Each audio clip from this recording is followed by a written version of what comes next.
जय श्री कृष्ण। धर्म दर्शन चैनल पर आपका स्वागत है। मैं आज आपको भीमाष्टमी की व्रत की कथा सुना रही हूँ। यह व्रत माघ शुक्ल पक्ष की अष्टमी को किया जाता है। कहते हैं कि माघ मास की शुक्ल पक्ष की अष्टमी को भीष्म पितामह ने अपने शरीर को छोड़ा था, इसलिए यह दिन उनका निर्वाण दिन है, जो भीमाष्टमी के रूप में मनाया जाता है। इस दिन भीष्म पितामह के निर्मित तिलों के साथ तर्पण तथा श्राद्ध करने वाले व्यक्ति को संतान की तथा कृष्ण लोक की प्राप्ति होती है। कथा। भीष्म पितामह का असली नाम देवव्रत था।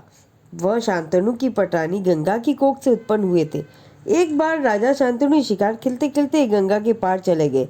लौटते समय नाव पर उनकी भेंट हरिदास केवट की पुत्री मत्स्यगंधा से हुई। वे उसके रूप लावण्य पर मुग्ध हो गए और राजा शांतनु हरिदास में अपने लिए उनका हाथ मांगते हैं, किंतु वह राजा के प्रस्ताव को ठुकरा देता है और कहता है कि महाराज, आपका ज्येष्ठ पुत्र देवव्रत है, जो राज्य का उत्तराधिकारी है।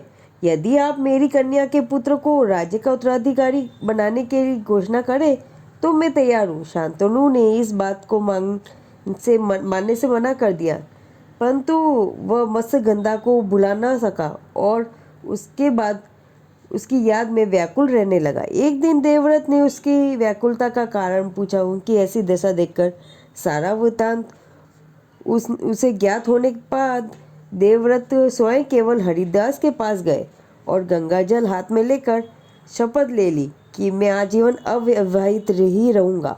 इसी कठिन प्रतिज्ञा के कारण उनका नाम भीष्म पड़ा। राजा शांतनु ने देवव्रत से प्रसन्न होकर उसे इच्छित मृत्यु का वरदान दे दिया। कौरव पांडव युद्ध में दुर्योधन ने अपनी हार होती हुई देख भीष्म पितामह पर संदेह व्यक्त करते हुए कहा कि आप अधूरे हैं, मन से ही युद्ध लड़ रहे हैं, आपका मन तो पांडवों की तरफ है। भीष्म यह सुनकर बड़े दुखी हुए तथा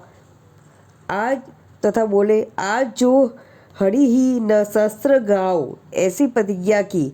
तत्पश्चात घमासान युद्ध हुआ। भगवान श्री कृष्ण को भीष्म पितामह की प्रतिज्ञा की रक्षा के लिए सुदर्शन चक्र को हाथ में उठाना पड़ा।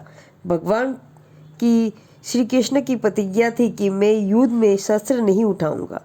श्री कृष्ण की प्रतिज्ञा भंग होते ही भीष्म पितामह युद्ध बंद करके शरण शैया पर लेट गए।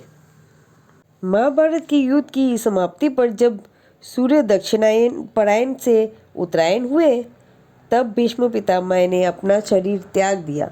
इसलिए इसकी पावन स्मृति में उत्सव के रूप में माघ पक्ष की शुक्ल पक्ष की अष्टमी को मनाई जाती है, जिसे भीष्म अष्टमी कहते हैं।